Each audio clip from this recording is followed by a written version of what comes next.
मिट्टी के नीचे मौत की फैक्ट्री।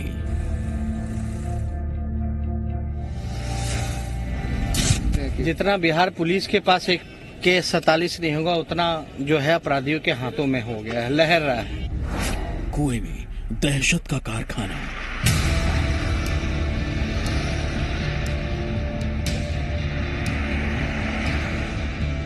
सरकार इसमें काफी एक्टिव है और इसीलिए वो लोग फेंक रहे भी हैं। अगर एक्टिविटीज नहीं बढ़ती तो कुएं में नहीं फेंकता, वो घर में रखता है। गंगा की धार पर गन फैक्ट्री।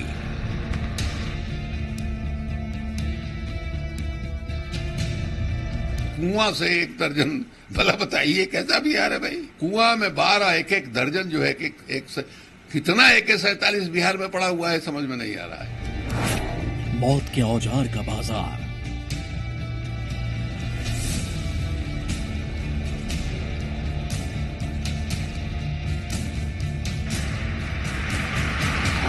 सरकार इतनी चुस्त है कि पूरी तरह से ऐसे अपराधियों को भी गिरफ्तार हो रही कर रहे हैं और साथ साथ उनके अस्त्र और शस्त्र भी बड़े पैमाने पर छापे मारे जा रहे हैं और पकड़े जा रहे हैं। क्राइम का मुंगेर कनेक्शन।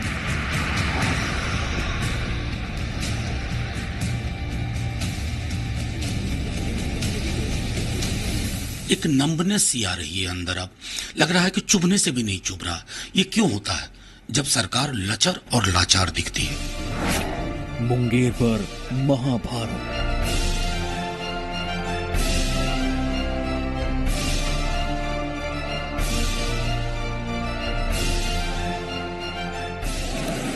सर, बिहार की कानून व्यवस्था पे क्या बोलेंगे सर?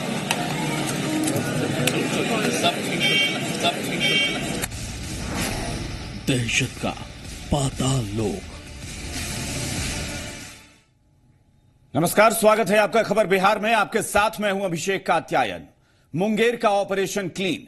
शायद आप सोच रहे होंगे कि हम 2 अक्टूबर के दिन मुंगेर के स्वच्छता अभियान की बात कर रहे हैं, तो आपको बता दें कि हम सफाई की बात कर रहे हैं, लेकिन यह बात मौत के औजार से सफाई की है। और ऐसा इसलिए क्योंकि AK-47 के ढेर पर बैठे मुंगेर के तार सरहद पार से भी जुड़ते नजर आ रहे हैं।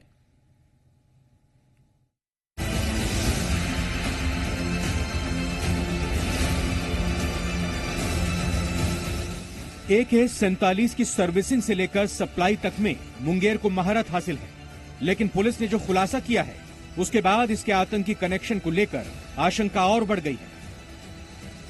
नक्सल के बारे में तो पूछताछ में शुरू में सामने आया था कि नक्सलियों को कुछ हथियार इन्होंने सप्लाई किए हैं। आतंकवादी कनेक्शन के बारे में भी कुछ सूचना हम लोगों को मिली है, लेकिन इसमें हम लोग और जांच कर रहे हैं। अभी कुछ मेन एक्यूज की गिरफ्तारी बाकी है। उनकी गिरफ्तारी होने के बाद इस संबंध में और हम लोग ठोस रूप से कह पाएंगे। तो क्या मुंगेर में है आतंकियों का स्लीपर सेल? नक्सलियों से लेकर आतंकी तक AK-47 की रेंज। निशाना बिहार से समंदर पार तक। मुंगेर जेल में बंद आमना खातून को रिमांड में लेने के बाद जब पुलिस ने पूछताछ की तो खातून ने खुलासा किया कि मंजर उर्फ मंजी की पत्नी शबनम AK-47 के पास अपने घर के आंगन में बने कुएं में छिपा कर रखती है। मंजी के घर में छापेमारी के लिए पुलिस पहुंची, लेकिन घर पर ताला बंद था। पुलिस ताला तोड़कर साजिश को निकाल बाहर करने के लिए घुसी। कुएं से बरामद प्लास्टिक के बोरे से भारी मात्रा में AK-47 के पार्ट्स मिले। इनमें 15 मैगजीन बरामद हुई, 11 pistol grip, 3 bridge bolt, 11 fold but, 4 gas tube, 9 body cover, 19 guard hand upper, 2 pistol round spring. पूछताछ के दौरान आमना खातून ने बताया कि मंजी के घर के आंगन में एक कुआं है और उस कुएं में मंजी की पत्नी के द्वारा कुछ हथियार का बोरा डाला गया था। रात में वहां पर हम लोगों ने तलाशी करवाई, तो उसमें काफ़ी सारे AK-47 के पार्ट्स हम लोगों को बरामद हुए हैं। घर में कोई मेंबर नहीं मिला है, तो गिरफ्तारी इस संबंध में नहीं हुई है, लोग फरार चल रहे हैं। बहरहाल AK-47 के मामले पर मुंगेर पुलिस की दबिश बढ़ रही है। गांव से लेकर शहर तक तस्करों के पास अकूत संपत्ति है, जिसकी जांच जारी है। इस बीच कोतवाली थाना क्षेत्र के दिलावरपुर और मुर्गिया चक में पुलिस ने 2 घंटे की छापेमारी की। बताया जाता है कि गिरफ्तार इमरान ने भी बाजार में अकूत संपत्ति बनाई है। एसपी बाबूराम समेत आधा दर्जन से ज्यादा थानों की पुलिस छापेमारी में जुटी, जहां इमरान के गोदाम से लैपटॉप और एक डायरी जब्त की गई। गिरफ्तार इमरान का ड्राइवर शमशाद इसी गोदाम में रहता था और इमरान ने एसके ट्रेडर्स नाम की दुकान खोल रखी है। शक है ट्रेडर्स से जुड़े हो सकते हैं आतंकी कनेक्शन। प्रशांत, जी मीडिया, मुंगेर। मुंगेर में ऑपरेशन क्लीन शुरू हो चुका है। खाकी यहां के जर्रे जर्रे की तलाश में जुटी है, जिसके बाद जमीन के भीतर से मौत के औजार के मिलने का सिलसिला थमने का नाम नहीं ले रहा। अब पुलिस दहशत के इन सौदागरों पर अपना कब्जा बनाने लगी है। जर्रे जर्रे में मौत का जखीरा।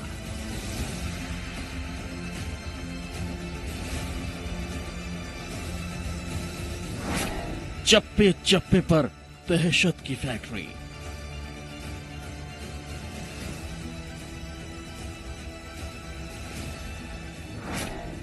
जमीन के भीतर जंगी साजिश।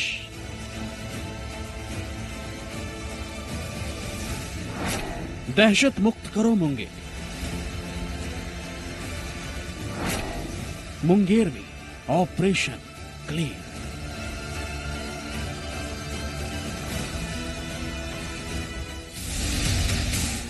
वाकई मुंगेर को दहशत की साजिश से मुक्त करना ही होगा।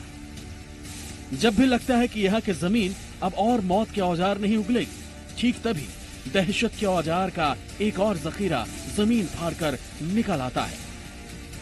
ये ताजा तस्वीरें इसकी गवाह हैं।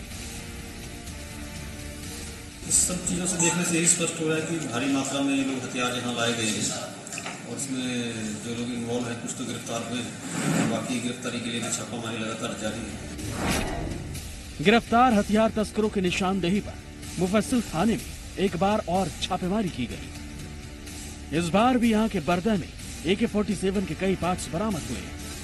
इस बार मोहम्मद मंजर के घर से AK-47 की ढेरों मैगजीन और पार्ट्स मिले। अब तक पुलिस मुंगेर से 20 AK-47 बरामद कर चुकी है, जबकि 6 आरोपियों को गिरफ्तार कर रिमांड पर लिया गया है। इन्हीं से पूछताछ के आधार पर AK-47 के पार्ट्स बरामद हो रहे हैं। अब पुलिस आरोपियों पर सख्त कार्रवाई करने का मन बना चुकी है। जो अपराधी हैं उन्होंने अगर अपराध के रास्ते से संपत्ति अर्जित की है तो उस संपत्ति की राजसात की कार्रवाई होगी, और इसके अलावा अगर कोई इसमें टेरर एंगल सामने आता है तो उस टेरर एंगल के आधार पर अनलॉफुल एक्टिविटी प्रिवेंशन एक्ट के तहत भी कार्रवाई होगी। मुंगेर में ऑपरेशन क्लीन शुरू हो चुका है। ऐसे में उम्मीद तो यही है कि यहाँ के जमीन के सर्रे सर्रे की खाक छान रही खाकी जल्द ही गंगा किनारे बसे इस जिले को दहशत के साए से मुक्त करा लेगी। पटना से संजय कुमार के साथ मुंगेर से प्रशांत की रिपोर्ट। बिहार में बढ़ते अपराध और AK-47 के मसले पर आरजेडी के राष्ट्रीय प्रवक्ता मनोज झा ने नीतीश सरकार पर जमकर निशाना साधा है। मनोज झा ने कहा है कि बिहार में हर तरफ अपराध है और मुख्यमंत्री के मुताबिक सब कुछ ठीक है। मनोज झा ने यह भी कहा कि जितने AK-47 पुलिस के पास नहीं है, उतने तो अपराधियों के पास पहुंच गए हैं। मनोज झा यही नहीं रुके, उन्होंने नीतीश सरकार पर हमला बोलते हुए कहा कि एक चुनी हुई सरकार और एक चुराई हुई सरकार में यही फर्क है। बिहार का कोई कोना ऐसा नहीं है जहां से प्रतिदिन लूट, अपहरण, हत्या की खबर ना आ रही हो। मॉब लिंचिंग तक की खबरें आ रही हैं। उसके बावजूद अगर राज्य के मुखिया ये कहते हैं ऑल इज वेल, तो मैं तो ये कहूंगा all is not well with Nitish ji. आपके साथ दिक्कत है नीतीश जी, आप समझ नहीं पा रहे हैं कि एक चुनी हुई और चुराई हुई सरकार का जो फर्क होता है ना, वो साफ लोगों को दिख रहा है। अपराधियों के हौसले इतने बुलंद हैं कि जितने AK-47 बिहार पुलिस के पास नहीं, उससे ज्यादा अपराधियों के पास है। 12 तो उन्होंने कुएं में डाल दिए मुंगेर में। गया में रेलवे पुलिस का भयावह चेहरा बेनकाब हुआ है। जीआरपी के पुलिसकर्मियों पर पैसे के विवाद के बाद युवक को चलती ट्रेन से फेंकने का आरोप है। मामला रांची से पटना जा रही जनशताब्दी एक्सप्रेस ट्रेन का है, जब जीआरपी के पुलिसकर्मियों का वेंकटेश से पैसे वसूलने को लेकर विवाद हुआ और उसके बाद पुलिसकर्मियों ने वेंकटेश को चलती ट्रेन से फेंक दिया। ट्रेन के दूसरे यात्रियों ने जब हंगामा किया और आरोपी पुलिसकर्मियों के साथ हाथापाई की। इस घटना का वीडियो सोशल मीडिया पर वायरल हो रहा है। घटना 28 सितंबर को कोडरमा और गया के बीच हुई। ट्रेन में सफर कर रहे लोगों का कहना था कि जिस यात्री को ट्रेन से फेंका गया उसने टीटी से टिकट बनवा लिया था। बावजूद इसके पुलिसकर्मियों ने उसके साथ मारपीट की और उसे चलती ट्रेन से नीचे फेंक दिया। वहीं रेलवे पुलिस का अलग ही तर्क है। पुलिस के मुताबिक 2 युवक नशे में झगड़ रहे थे और पुलिस को देखकर उसमें से एक युवक ट्रेन से कूद गया। वहीं दूसरे युवक कृष्ण शर्मा को पुलिस ने नशे की हालत में गिरफ्तार कर जेल भेज दिया। वहीं मृतक के परिजनों का कहना है कि वारदात के दौरान मृतक के दोस्त कृष्णा शर्मा ने पुलिस का वीडियो बनाया था। उसी वीडियो के वायरल होने के बाद पुलिस ने कृष्णा को गिरफ्तार किया है। सवाल ये कि पुलिसकर्मियों को पैसे की वसूली करने की क्या आदत बन गई है? क्या सरकार वेतन नहीं देती जो पैसे वसूलने की नौबत आ गई? अगर टिकट नहीं था तो टीटी को मामला क्यों नहीं बताया? घटना के जिम्मेदार लोगों पर कार्रवाई कब होगी? जीआरपी मामले को दबाने की कोशिश क्यों कर रही है? मेरा भाई कोडरमा से आ रहा था, जनशताब्दी डिब्बा नंबर 4 में बैठा हुआ था। पुलिस ने उसको इतना मारा और मारते मारते उसको ढकेल दिया नीचे। उसको बचाव के पक्ष में एक लड़का बोला तो उस लड़के को भी मारते मारते जीआरपी में ले आया और ले आकर जेल भेज दिया उस लड़के को, ताकि वो कुछ किसी को बता ना सके। बंसीलाल भी पुलिस ने बातचीत करते हुए उनको मारने लगा और मार कर पुलिस ने ढकेल दिया। उनको टिकट नहीं मांगा, उसके बावजूद उनको इतना मारा। उतना मारना चाहिए, मतलब पुलिस है तो इतना पावर है कि आप किसी को भी मार सकते हैं। और अब बात सीएम के प्लान 36 की। बेशक आप सोच रहे होंगे कि आखिर सीएम नीतीश कुमार के ये प्लान हैं क्या? तो 2019 के लोकसभा चुनाव से पहले नीतीश कुमार एक बार फिर अपनी पार्टी की ताकत तौलना चाहते हैं। इसी को देखते हुए उन्होंने एक प्लान तैयार किया है। इस रिपोर्ट में देखिए। बिहार के पार नीतीश की नजर। नीतीश की पार्टी के फैले पंख।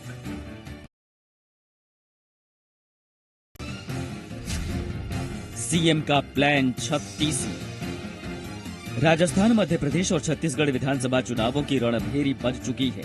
इन चुनावों पर बिहार के सीएम नीतीश कुमार की भी पैनी नजर है। सीएम ने इसके लिए बाकायदा प्लान 36 तैयार किया है। मतलब ये कि छत्तीसगढ़ के चुनावी दंगल में उतरने के लिए जेडीयू ने कमर कस ली है। बताया जा रहा है कि छत्तीसगढ़ में जेडीयू बिहार मॉडल की तर्ज पर चुनाव लड़ेगी। यहां जेडीयू शराबबंदी के बिहार मॉडल के आधार पर वोट मांगेगी, साथ ही आदिवासियों के शोषण का भी मुद्दा बनाएगी। इन चुनावों के जरिए जेडीयू छत्तीसगढ़ की राजनीति में दखल देना चाहती है। चुनाव के लिए बाकायदा तैयारियां भी शुरू कर दी गई हैं। हमारा नॉर्थ ईस्टर्न स्टेट्स में बहुत कार्यक्रम चल रहा है, तो विस्तार तो हमारा हो रहा है। इस विस्तार को और विस्तार देने का काम पार्टी कर रही है। पूरा हिंदुस्तान खाली है, जहाँ जहाँ चुनाव होता है वहाँ वहाँ लड़ना चाहिए। पार्टियां उनकी बनी है चुनाव लड़ने के लिए, इसलिए छत्तीसगढ़ लड़े, मध्य प्रदेश लड़े, उड़ीसा लड़े, जहाँ उनको पार्टी है तो उनको लड़ना ही चाहिए। नॉर्थ ईस्ट में पांव पसारने के बाद अब जेडीयू दूसरे राज्यों में भी दस्तक देने को तैयार है। अब देखना ये है कि छत्तीसगढ़ में सीएम का प्लान 36 कितना कारगर साबित हो पाता है। शैलेंद्र, जी मीडिया, पटना। बिहार में एनडीए के घटक दलों के बीच सीट शेयरिंग पर लगातार घमासान जारी है। आए दिन कोई न कोई नेता ऐसे बयान देते हैं जिससे बंटवारे की बातचीत पटरी से उतरती नजर आती है। लोक जनशक्ति पार्टी के प्रदेश अध्यक्ष पशुपति कुमार पारस के मुताबिक अभी तक एनडीए के घटक दलों की बैठक नहीं हुई है, सीट बंटवारे का सवाल नहीं उठता। वहीं जेडीयू का कहना है कि सीट नहीं, जीत मायने रखती है। अगली बार भी 2014 में भी हम 31 सीट जीते थे 40 में, और अब तो हमारे साथ में नीतीश जी आ गए हैं, मुख्यमंत्री जी आ गए हैं, तो उनका जो वोट का परसेंटेज था 16%, 17% जो था वो आज हमारे साथ है। अब उनका परसेंटेज वोट और हमारा जनता दल यू का और एनडीए का, ये दोनों को आप जोड़ दीजिए तो बिहार में कहीं कोई लड़ाई नहीं है। हम इतना ही आपको कह सकते हैं, एनडीए इंटैक्ट है, एनडीए रहेगा। बिहार में एनडीए नीतीश कुमार के नेतृत्व में चुनाव लड़ेगा, इसमें कोई दुविधा नहीं है। कहने को एनडीए के तमाम नेता सीट शेयरिंग पर सहमति की बात कर रहे हैं, लेकिन एनडीए के 4 सहयोगी दलों के बीच 40 सीटों के बंटवारे की राह आसान नहीं दिख रही। जेडीयू और आरएलएसपी के बीच सीट बंटवारे को लेकर तलवारें तनी हुई हैं। ऐसे में हम आपको बताते हैं कि आखिर सीट शेयरिंग के मुद्दे के बीच आरएलएसपी अध्यक्ष उपेंद्र कुशवाहा नीतीश से नाराज क्यों दिखाई दे रहे हैं। दरअसल सीट शेयरिंग के मुद्दे पर अलग थलग पड़ती दिख रही है आरएलएसपी। सीट बंटवारे पर बीजेपी आरएलएसपी में अब तक कोई बातचीत नहीं हुई है, जबकि अमित शाह ने नीतीश कुमार से मुलाकात की है। एलजेपी और बीजेपी के बीच इस मुद्दे पर बातचीत चल रही है, तो क्यों आरएलएसपी को तवज्जो नहीं दे रही है बीजेपी? इतना ही नहीं, नीतीश कैबिनेट के विस्तार की खबरों के बीच आरएलएसपी से लिस्ट भी नहीं मांगी गई। आपको यह भी बता दें कि पहले से ही बिहार में आरएलएसपी का कोई मंत्री नहीं है।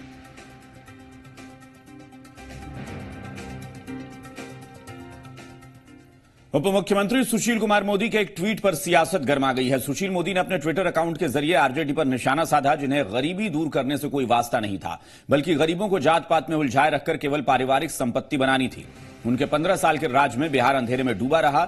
जो लोग राज्य को एक भी पावर प्लांट नहीं दे पाए, वो लालटेन को अपना सिंबल बनाने के अलावा कर भी क्या कर सकते थे।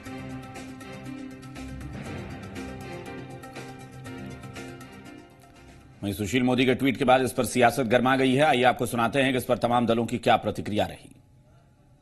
लालटेन को जो भूलेगा वो सदा के लिए झूलेगा। लालटेन ही हमारा जीवन का एक मार्ग था, जिससे चाहे वह राजा हो चाहे फकीर हो। आज बिजली की बात हो रही है, पहले के जमाना में क्या था, दिया और लालटेन से काम लिया जाता था। आज भी गरीबों का हार है ना। आपके यहाँ आज आप पावर की बात करते हैं, उस गरीबों के जाकर पूछे हैं कि कितना बिजली का रेट हो गया, बिजली का बिल आप कितना कर रही है? नहीं, लालटेन का तो एक युग था। लालटेन का जब युग था, जब बिजली भी थी और बिजली कट जाती थी, तब लालटेन यूज करते थे। अब तो वो जमाना खत्म हो गया, लालटेन का जमाना खत्म हो गया। आप गांव में भी अब जाइएगा तो बिजली है, तो गांव में भी लोग लालटेन का जमाना खत्म हुआ। नहीं, आरजेडी के लोगों को लगता होगा कि अभी भी लालटेन का युग है। उनको ये पता नहीं है कि लालटेन युग पूरी तरह से लगभग समाप्त हो चुका है। 22 घंटा से 24 घंटा बिजली रहती ही है, इसलिए सारे लालटेन घर से निकाल के सड़क पर फेंक दिए गए। आज 2 अक्टूबर है, यानी बापू की जयंती का दिन। आप और हम जानते हैं कि बापू स्वच्छता को लेकर कितने सजग थे, लेकिन आजादी के इतने दिन बाद भी बिहार की राजधानी पटना के लोग गंदगी के बीच जीने को मजबूर हैं। आम से लेकर खास लोग स्वच्छता अभियान पर बट्टा लगा रहे हैं, जिसकी वजह से पटना के डार डार पर डेंगू का कहर शुरू हो चुका है। मच्छरों का डंक स्वच्छता अभियान पर भारी। मच्छरों के निशाने पर आम भी खास भी। पटना पीजीआई में भर्ती 58 साल के शत्रुघ्न प्रसाद डिप्टी सीएम सुशील मोदी के निजी सहायक हैं। रहते हैं सचिवालय कॉलोनी में, लेकिन पॉश इलाके में रहने के बावजूद ये डेंगू के डंक से नहीं बच पाए और पहुंच गए अस्पताल। तस्वीरें पटना के कंकड़बाग इलाके की हैं, जहां के गांधीनगर मोहल्ले में डेंगू कहर बनकर टूटा है। आलम ये कि हर घर में एक बीमार जरूर मिल जाएगा। डेंगू तो पूरा यहाँ पर एरिया में फैला हुआ पड़काइए कि घरे में एगो बगल के हैं जो कि इस गए यहाँ से पीएमसीएच ले गए, पीएमसीएच से नोबल ले गए, नोबल से ट्रांसफर किए तो पारस हॉस्पिटल ले गए, फिर भी बेचारा नहीं बचे। दूसरी तस्वीर देखिए, इसी मोहल्ले के एक घर में 5 लोग डेंगू के शिकार हुए। गनीमत रही कि 4 लोग ठीक हो गए, लेकिन घर के मुखिया लक्ष्मीकांत सिंह अब भी बीमारी से नहीं उबरे हैं। कोई छिड़काव तो नहीं है, ऐसा कोई नगर निगम नहीं आते? नहीं, कचरा वाला नहीं आता है। नगर निगम नहीं, कोई नहीं। साफ सफाई कुछ नहीं है।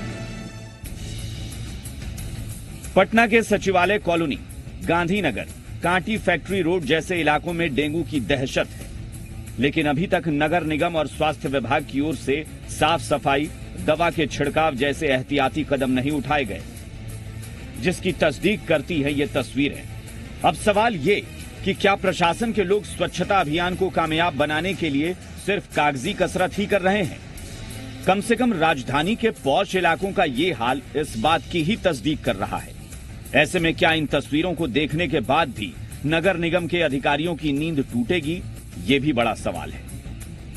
रजनीश, जी मीडिया, पटना। आज गांधी जयंती है और बिहार की तमाम सियासी पार्टियां आज के दिन बापू पर अपना हक जता रही हैं। सभी का दावा है कि वो ही बापू के नक्शे कदम पर चल रही हैं। राजधानी पटना में बापू जयंती पर कई तरह के कार्यक्रमों का आयोजन किया गया, जिसके बाद लगने लगा कि सियासत बापू को लाभदायक समझती है। सीएम ने किया गांधी का गुणगान। गांधी के सपनों को करेंगे साकार। जन जन में गूंजेगा गांधीवाद। सीएम नीतीश कुमार ने गांधी के सपनों का बिहार बनाने का संकल्प लिया। मौका था राष्ट्रपिता महात्मा गांधी की 150वीं जयंती समारोह का।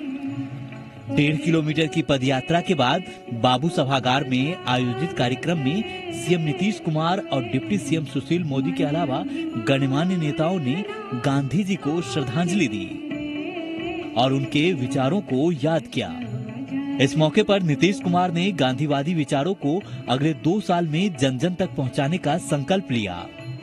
जो गांधी जी के विचार थे उनको हम लोगों ने जन जन तक पहुंचाने की कोशिश की।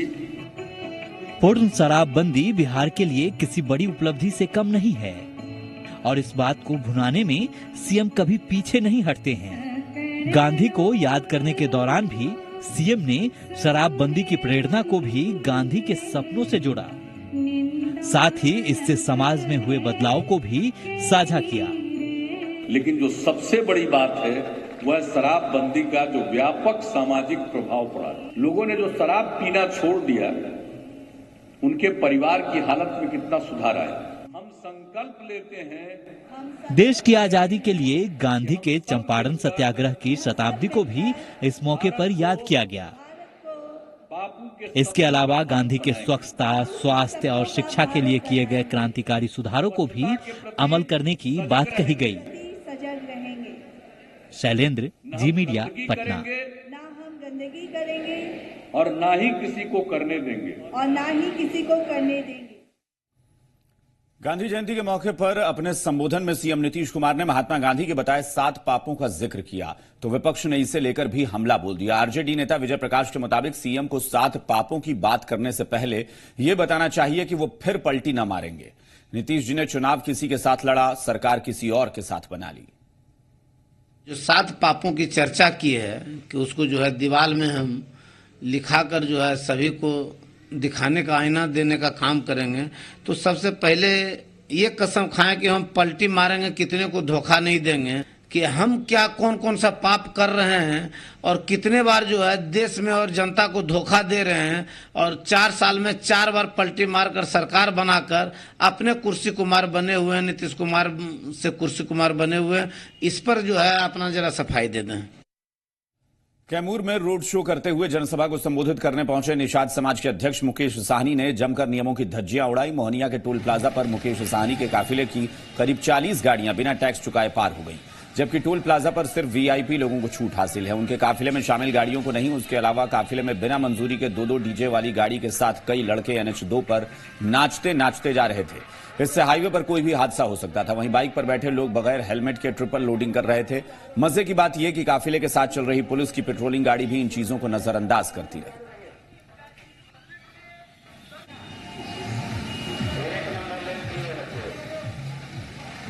ये मोहनिया टोल प्लाजा है और अभी निशान समाज की रैली यहाँ से गुजरी है।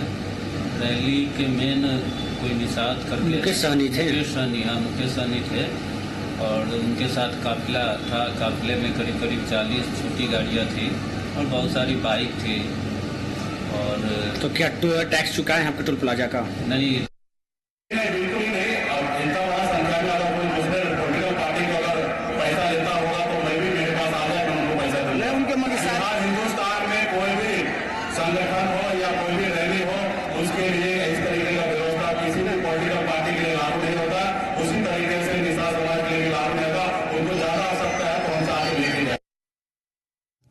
बिहार में शराबबंदी है और उसके बाद भी लोग इस कानून को ठेंगा दिखाने से बाज नहीं आ रहे। कटिहार में एक शख्स शराब के नशे में धुत होकर जमकर उत्पात मचाता नजर आया।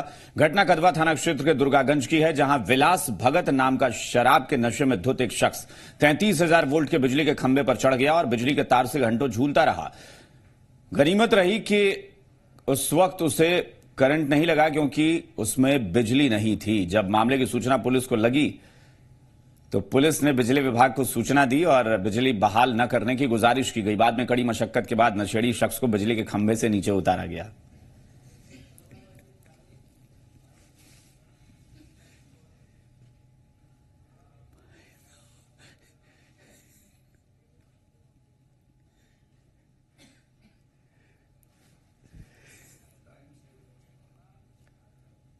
यानी खबरों के साथ इस बुलेटिन में फिलहाल इतना ही, लेकिन कहीं मत जाइए, एक छोटा सा ब्रेक, और ब्रेक के बाद देखिए खबर झारखंड। रश्मि